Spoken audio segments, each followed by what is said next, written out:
بسم اللہ الرحمن الرحیم۔ ناظرین کرام، میں ہوں امتیاز احمد طارق۔ آج کی جو سب سے اہم خبر ہے اس پر گفتگو کریں گے۔ ناظرین کرام، ہمارا ہمسایہ ملک ہندوستان، جہاں پر مسلمانوں، عیسائیوں، جو دلت ہیں اور نچلی ذات سے تعلق رکھنے والے جو وہاں پہ ہندو ہیں، ان کے ساتھ ستی لیما جیسا سلوک کیا جا رہا ہے۔ ناظرین کرام، مودی سرکار نے اقتدار سنبھالنے کے بعد سب سے پہلے کشمیر کے اندر جو خصوصی قوانین تھے وہ ختم کیے اور مسلمانوں کو دیوار کے ساتھ لگانے کی کوشش کی، لیکن کشمیریوں نے مزاحمت کی اور ابھی تک کشمیریوں کی مزاحمت جاری اور ساری ہے، جبکہ 200 سے زائد دن ہو چکی ہے کہ وہاں پر کرفیو نافذ ہے۔ جب وہاں سے کرفیو ہٹے گا پھر اس کے بعد پتہ چلے گا کہ کشمیری اپنے حقوق کے لیے کیا کچھ کرتے ہیں اور کہاں تک جا سکتے ہیں۔ ناظرین کرام، مودی سرکار نے کشمیر کے بعد جو اگلا بار کیا وہ تھا ہندوستان کے اندر رہنے والے مسلمان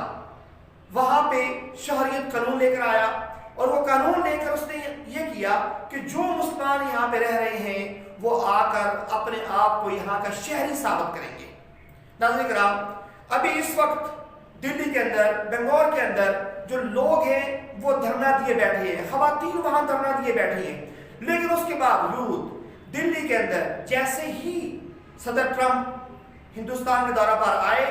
تو بلوائیوں نے جو دلی کے نہیں تھے بلکہ دور سے لے کر آئے تھے کسی اور شہر سے، انہوں نے آ کر وہاں پہ دھاوا بولا، مسلمانوں کی املاک کو نقصان پہنچایا، تقریباً 35 سے 40 کے لگ بھگ لوگوں کو وہاں شہید کیا، مسلمانوں کی بلڈنگوں کو وہاں تہس نہس کیا، آگ لگائی، مساجد کی بے حرمتی کی، قرآن مجید شہید کیا۔ ناظرین کرام، یہ وہ ساری صورتحال ہے جو ہندوستان کے حالات کو ایک بالکل الگ تھلگ گلی میں لے کر جا رہی ہے۔ یہ اس طرف جا رہے ہیں جہاں سے واپسی ناممکن ہے۔ ناظرین کرام، ابھی حال ہی میں 2 دن خبر مودی سرکار کے جو لوگ ہیں، RSS کے جو لوگ ہیں، انہوں نے وہاں پہ جو عیسائی لوگ ہیں ان پر بھی ظلم و ستم شروع کر دی ہے۔ عیسائیوں کو وہاں پہ زمین تنگ کی جا رہی ہے، وہاں مارا جا رہا ہے، نکالا جا رہا ہے، لیکن وہ لوگ اپنے حقوق کے لیے، اپنے تحفظ کے لیے عالمی برادری کو بار بار پکار رہے ہیں، لیکن کوئی بھی ان کی بات سننے کے لیے تیار نہیں ہے، سوائے وزیر اعظم پاکستان اور ترکی کے صدر طیب اردوغان اور ملیشیا کے صدر مہدیر محمد، ان 3 افراد نے مل کر اس کی مذمت کی ہے، بھارت کی، اور مودی کے اقدامات کی مذمت کی ہے،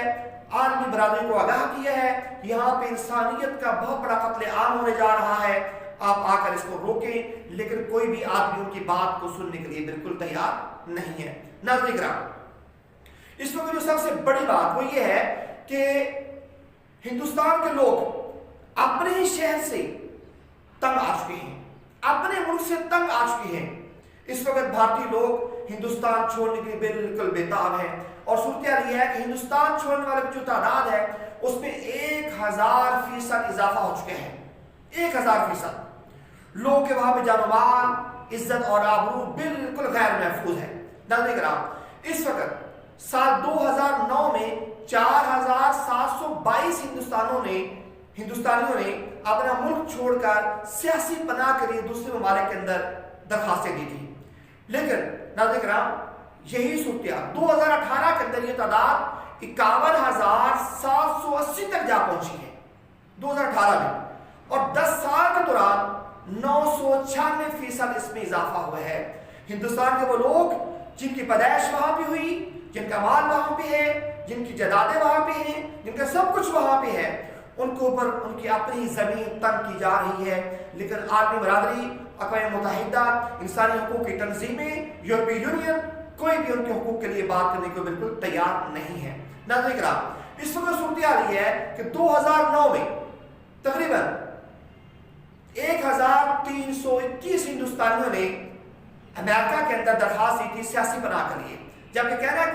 جبکہ کینیڈا کے اندر 1039 افراد نے سیاسی پناہ کے لیے درخواست دی تھی، اور اس کے ساتھ ساتھ تعداد بڑھتی ہی جا رہی ہے۔ ناظرین کرام، صورتحال یہ ہے کہ وہ لوگ جن کی پیدائش ہندوستان میں ہوئی، جن کا گھر وہاں پہ ہے، جن کی املاک وہاں پہ ہے، جائیدادیں وہاں پہ ہیں، آخر وہ یہ سب کچھ چھوڑنے کے لیے کیوں تیار ہیں؟ اس لیے کہ مودی سرکار نے، ہندوؤں نے اپنے نظریے کو غالب کرنے کے لیے ان پر عرصہ حیات تنگ کر دیے ہیں۔ اب وہ لوگ وہاں پہ ان کی عزت محفوظ نہیں ہے، ان کی آبرو محفوظ نہیں ہے، ان کی جان محفوظ نہیں ہے، ان کا مال محفوظ نہیں ہے، ان کا مذہب محفوظ نہیں ہے، انہیں زبردستی وہاں پہ ہندو بنانے کے لیے کمپین شروع کی گئی ہے۔ ناظرین کرام، ان حالات میں آدمی برادری کو دیکھنا ہوگا،